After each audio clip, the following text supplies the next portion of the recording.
Clean news Bihar में रउआ लोगन के स्वागत बा। छपरा में पूर्व विधायक के बेटे की हत्या जांच में जुटी पुलिस।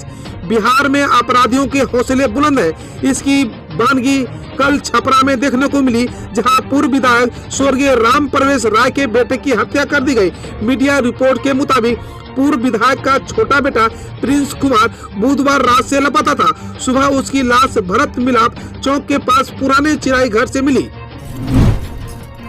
बिहार में पकड़े गए अफगानी किए ये बड़े खुलासे, सुरक्षा एजेंसियों के हुए कान खड़े। बिहार के कटिहार जिले से खबर सामने आ रही है कि यहाँ पर बीते दिनों पकड़े गए सभी विदेशी नागरिक अफगानिस्तान के रहने वाले हैं। इस संबंध में एटीएस और क्राइम ब्रांच की पूछताछ के दौरान उनसे कई सुराग भी हाथ लगे हैं। जानकारी के लिए आपको बता दें कि मंगलवार को पुलिस ने कटिहार के नगर थाना क्षेत्र के चौधरी मोहल्ले से 5 विदेशी नागरिकों को पकड़ा था, जिन्हें अफगानिस्तान का बताया जा रहा है। बिहार एनडीए में मतभेद से भाजपा प्रदेश अध्यक्ष ने किया इनकार। मंत्रिमंडल विस्तार पर कही बड़ी बातें, जानिए क्या है वो बात। बिहार में मंत्रिमंडल विस्तार पर प्रदेश भाजपा अध्यक्ष सांसद डॉक्टर संजय जायसवाल ने साफ किया है कि एनडीए में इस मसले पर कोई विवाद नहीं है। समय आने पर मंत्रिमंडल विस्तार हो जाएगा। भारतीय सेना बिहार में करेगी भर्ती रैलियां, जल्द अपना रजिस्ट्रेशन करवाएं। भारतीय सेना जल्द ही बिहार में बड़े स्तर पर सेना भर्ती रैली करने जा रही है। इसके द्वारा बड़ी संख्या में युवाओं को भारतीय थल सेना में शामिल होने का मौका मिलेगा। सेना भर्ती रैली संभावित तौर पर मुजफ्फरपुर और दानापुर में की जा सकती है। इनमें आसपास के कई जिलों के युवाओं को मौका मिलेगा। सेना की ओर से इस संबंध में 4 अधिसूचनाएं जारी की गई है। इसके लिए रजिस्ट्रेशन 16 दिसंबर 2020 से शुरू हो गई है। रजिस्ट्रेशन का अंतिम तिथि 14 जनवरी 2021 रखी गई है। बिहार का बदला बंगाल में जेडीयू ने किया ऐलान। पश्चिम बंगाल में 75 सीटों पर अकेले चुनाव लड़ेगी पार्टी। बिहार विधानसभा चुनाव में एनडीए के साथ लड़ने वाली जदयू ने अगले साल 2021 में होने वाले पश्चिम बंगाल के चुनाव में अकेले लड़ने का ऐलान किया है। माना जा रहा है कि बिहार चुनाव का बदला जदयू पश्चिम बंगाल में अकेले उतर कर ले सकती है। जदयू एमएलसी गुलाम रसूल ने कहा, बिहार के लोगों को मुफ्त में कोरोना का टीका मिलेगा। बिहार के गोपालगंज जिले के सर्किट हाउस में जदयू एमएलसी गुलाम रसूल बलियावी ने कोरोना वैक्सीन को लेकर बड़ी बात कही। उन्होंने कहा कि जिस बिहार को कभी बीमारू राज्य कहा जाता था, आज उसी बिहार में वैश्विक महामारी कोरोना के ट्रायल की मंजूरी दी थी और कोरोना बीमारी का ट्रायल नीतीश सरकार की अगुवाई में पटना एम्स में हो रहा है।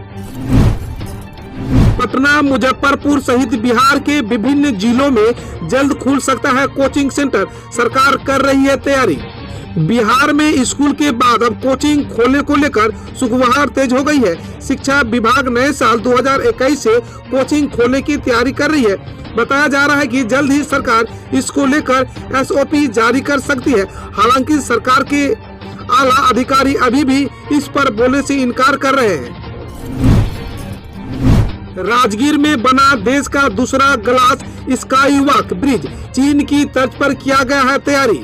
चीन में कांच के बने पुल के बारे में आपने कई बार सुना होगा, फोटो और वीडियो भी देखे होंगे।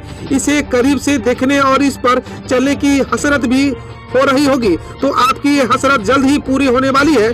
5 पहाड़ियों से घिरी बिहार के राजगीर में ग्लास ब्रिज बनकर तैयार हो गया है। इसे नए साल में पर्यटन के लिए खोला जाएगा। राजगीर में बना देश का दूसरा ग्लास स्काई वॉच ब्रिज है। बिहार के गोपालगंज में मौत के सामान का सौदागर बन बैठा था डॉक्टर। कारनामा जान कांप जाएंगे आप। बिहार के गोपालगंज में एक होम्योपैथिक डॉक्टर का कारनामा जानकर आप चौंक जाएंगे। वह क्लिनिक में लोगों का इलाज कर जिंदगी बचाने के आड़ में मौत के सामान का सौदागर बन बैठा था। अवैध हथियारों का सौदागर बने इस डॉक्टर का राज तब खुला जब पुलिस ने इसे गिरफ्तार किया। तेजाब कांड में शहाबुद्दीन को तिहाड़ पहुंचाने वाले चंदा बाबू का हो गया निधन। बिहार के बाहुबली के नाम से प्रसिद्ध शहाबुद्दीन के खिलाफ कानूनी लड़ाई लड़ने वाले और उन्हें तिहाड़ जेल पहुंचाने वाले चंदेश्वर प्रसाद उर्फ चंदा बाबू का निधन हो गया। सिवान में हुए चर्चित तेजाब कांड के खिलाफ चंदा बाबू ने लड़ाई लड़ी थी, जिसके बाद शहाबुद्दीन पर एक्शन हुआ था। चंदा बाबू के लंबे वक्त से बीमार थे, जिसके बाद बीते दिन हृदय गति रुकने से अस्पताल में उनका निधन हो गया। उनके निधन के बाद घर पर सांत्वना देने वालों का तांता लगा हुआ है। अब जाने खबर देश विदेश से। गणतंत्र दिवस पर अयोध्या में रखी जाएगी मस्जिद की आधारशिला, परिसर में होगा अस्पताल। अयोध्या में बाबरी मस्जिद की जगह बनने जा रही है मस्जिद की आधारशिला गणतंत्र दिवस पर रखी जाएगी। मस्जिद के मुख्य वास्तुकार प्रोफेसर S.A. अख्तर ने बताया कि मस्जिद परिसर में एक मल्टी स्पेशलिस्ट अस्पताल, सामुदायिक किचन, पुस्तकालय होगा, जिनका ब्लूप्रिंट 19 दिसंबर को जारी होगा। बकौल अख्तर मस्जिद की संरचना गोलाकार होगी, जिसमें एक बार में 2000 नमाजी आ सकेंगे। मैं सिर्फ सकारात्मक किरदार निभाऊंगा, विलेन के रोल अब नहीं करूंगा, सोनू सूद बोले। सोनू सूद ने कहा है कि वह अब से सिर्फ सकारात्मक किरदार निभाएंगे। उन्होंने कहा कि पिछले 1 साल में मेरी जिंदगी में बहुत से बदलाव आए। जहां तक मेरे करियर की बात है, विलेन के रोल अब और नहीं करूंगा। सोनू ने कहा, मुझे कई अच्छे रोल ऑफर हो रहे हैं, मुझे हर साल कम से कम 1-2 फिल्म करने का समय निकालना है। कफील खान की रिहाई के खिलाफ यूपी सरकार की याचिका सुप्रीम कोर्ट में खारिज। सुप्रीम कोर्ट ने गुरुवार को यूपी सरकार की वह याचिका खारिज कर दी है, जिसमें उसने डॉक्टर कफील खान के खिलाफ सुरक्षा कानून की धाराएं हटाने व उनकी रिहाई संबंधी इलाहाबाद हाई कोर्ट के फैसले को चुनौती दी थी। गौरतलब है कि यूपी सरकार ने अपनी याचिका में कहा है कि कफील खान का अपराध का इतिहास रहा है। विरोध करना किसानों का अधिकार लेने, इससे जीवन को नुकसान नहीं होना चाहिए। SC सुप्रीम कोर्ट के मुख्य न्यायाधीश S.A. बोबड़े ने किसानों के विरोध प्रदर्शन को लेकर कहा है, हम कानूनों के खिलाफ विरोध करने के मौलिक अधिकार को मान्यता देते हैं और इसे रोकने का कोई सवाल नहीं है। उन्होंने आगे कहा, सिर्फ एक चीज जिस पर हम गौर कर सकते हैं कि इससे किसी के जीवन को नुकसान नहीं पहुंचना चाहिए। मोदी सरकार की क्रूरता हर हद पार कर चुकी है, संत राम सिंह के आत्महत्या पर राहुल बोले। किसान आंदोलन में शामिल हरियाणा के संत बाबा राम सिंह की कथित आत्महत्या पर कांग्रेस नेता राहुल गांधी ने कहा है, कई किसान अपने जीवन की आहुति दे चुके हैं। मोदी सरकार की क्रूरता हर हद पार कर चुकी है। उन्होंने कहा, बाबा राम सिंह ने किसानों की दुर्दशा देखकर आत्महत्या कर ली। जिद छोड़े और तुरंत कृषि विरोध कानून वापस लो। सरकार ने प्याज आयात के नियमों में ढील को 31 जनवरी तक बढ़ाया। सरकार ने प्याज आयात के नियमों में ढील को 31 जनवरी 2021 तक बढ़ा दिया है। कृषि मंत्रालय ने कहा है कि बाजार में प्याज की उच्च कीमतों पर जनता की चिंता के मद्देनजर इस छूट को आगे बढ़ाने का फैसला किया गया है। इससे पहले 21 अक्टूबर को प्याज आयात के नियमों में 15 दिसंबर तक ढील दी गई थी। इसरो ने सफलतापूर्वक लॉन्च किया भारत का 42वां संचार उपग्रह CMS-01।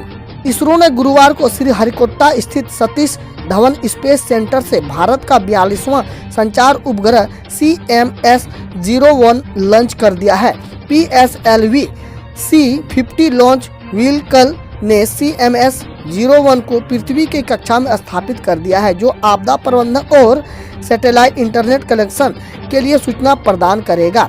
INST और GSAT सीरीज के बाद संचार उपग्रहों की नई सीरीज का यह पहला उपग्रह है। टेलीकॉम उपकरण की खरीदारी के लिए सरकार जारी करेगी भरोसेमंद स्रोताओं की सूची। दूरसंचार और IT मंत्री रविशंकर प्रसाद ने बताया है कि कैबिनेट ने दूरसंचार क्षेत्र के लिए राष्ट्रीय सुरक्षा निर्देश बनाने की मंजूरी दे दी है। निर्देश के तहत सरकार भरोसेमंद स्रोतों की एक सूची की घोषणा करेगी, जिसमें दूरसंचार कंपनियां उपकरण खरीद सकती है।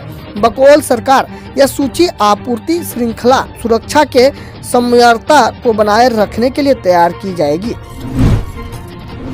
रक्षा मंत्रालय पर संसदीय समिति की बैठक को राहुल ने बीच में ही छोड़ा, कहा समय की बर्बादी। पीटीआई के अनुसार कांग्रेस नेता राहुल गांधी ने chief of defence staff Bipin Rawat की उपस्थिति में आयोजित रक्षा मामलों की एक संसदीय समिति की बैठक में वॉक आउट कर दिया।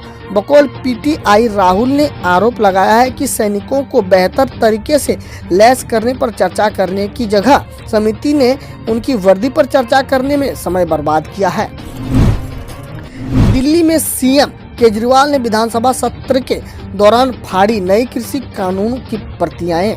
कृषि आंदोलन पर चर्चा को लेकर बुलाए दिल्ली विधानसभा के विशेष सत्र के दौरान मुख्यमंत्री अरविंद केजरीवाल ने गुरुवार को नए कृषि कानून की प्रतियां फाड़ दी। उन्होंने कहा, महामारी के दौरान संसद में कृषि कानून को पास करने की क्या जल्दी थी। उन्होंने कहा, हर एक किसान भगत सिंह बन गया है।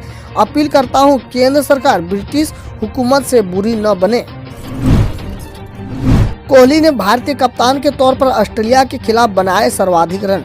ऑस्ट्रेलिया भारत के बीच खेले जा रहे पहले टेस्ट में विराट कोहली ने बतौर भारतीय कप्तान ऑस्ट्रेलिया के खिलाफ सर्वाधिक रन का रिकॉर्ड बनाया है। कोहली ने इस मामले में 1964 से 1969 तक भारतीय कप्तान रहे मसूर अली खान पटौदी को पीछे छोड़ दिया है। कोहली ने 17 पारियों में यह उपलब्धि अपने नाम की, जबकि पटौदी ने 20 पारियों में खेली थी।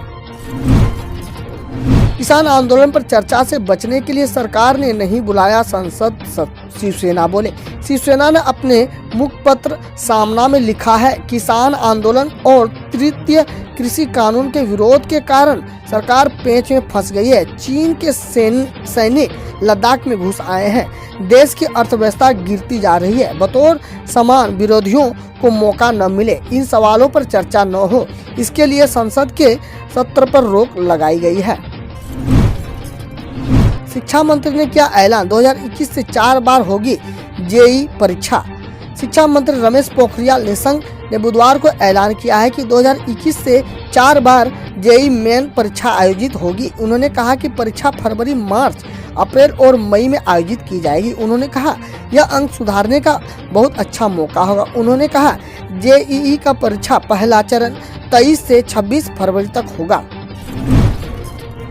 दिल्ली के अस्पताल में कोविड-19 से ठीक हुए मरीजों में मिले घातक फंगल संक्रमण के केस। सर गंगा राम अस्पताल में कोविड-19 से ठीक हुए कुछ मरीजों में ब्लैक फंगस के कई मामले दर्ज हुए हैं। इस संक्रमण से आंखों की रोशनी, नाक व जबड़े की हड्डी को नुकसान पहुंचा सकता है, जबकि दिमाग में संक्रमण के 50% मामलों में मौत हो सकती है। डॉक्टरों ने इसके लिए एंटी फंगल थेरेपी की सलाह दी है। कमलनाथ जी की सरकार गिराने में पीएम मोदी की महत्वपूर्ण भूमिका थी, विजयवर्गीय बोले। बीजेपी महासचिव कैलाश विजयवर्गीय ने बुधवार को एक सभा में कहा, पर्दे के पीछे की बात कर रहा हूं कि कमलनाथ जी की सरकार गिराने में महत्वपूर्ण भूमिका धर्मेंद्र प्रधान जी की नहीं, प्रधानमंत्री नरेंद्र मोदी जी की थी। मध्य प्रदेश ने कहा, मोदी जी लोकतंत्र की हत्या के इस खुले आरोप पर अपना मौन देश को शर्मिंदा करता है।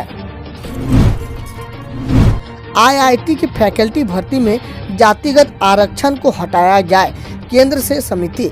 आईआईटी के निर्देशकों की मौजूदगी वाली एक समिति ने केंद्र को सुझाव दिया है कि फैकल्टी की नियुक्ति में जातिगत आरक्षण की व्यवस्था से आईआईटी जी को बाहर रखा जाए, क्योंकि वे राष्ट्रीय महत्व के संस्थान हैं। बकौल समिति आईआईटी को इंस्टीट्यूट्स ऑफ एक्सीलेंस की सूची में डाला जाए, जिन्होंने 2019 के एक कानून के तहत आरक्षण से छूट मिली है। किसान आंदोलन का कल 22वां दिन। दिल्ली की सीमाएं खोलने को लेकर एससी करेगा सुनवाई। कृषि कानून के खिलाफ किसानों का आंदोलन गुरुवार को 22वें दिन में प्रवेश कर गया था। वहीं दिल्ली की सीमाओं से प्रदर्शनकारियों को हटाने से जुड़ी याचिकाओं पर बुधवार को सुप्रीम कोर्ट ने सुनवाई की थी। सीजेआई एसए बोबड़े की अध्यक्षता में 3 जजों की पीठ ने इस संबंध में केंद्र को नोटिस जारी किया और गुरुवार को फिर से सुनवाई की गई थी। हम रोज ऐसे ही न्यूज लाते रहेंगे, तो यदि आपने अभी तक क्लीन न्यूज को सब्सक्राइब नहीं किया है तो पहले फटाफट सब्सक्राइब कर लें, साथ ही बेल आइकन को दबा दें ताकि कोई अपडेट मिस ना हो।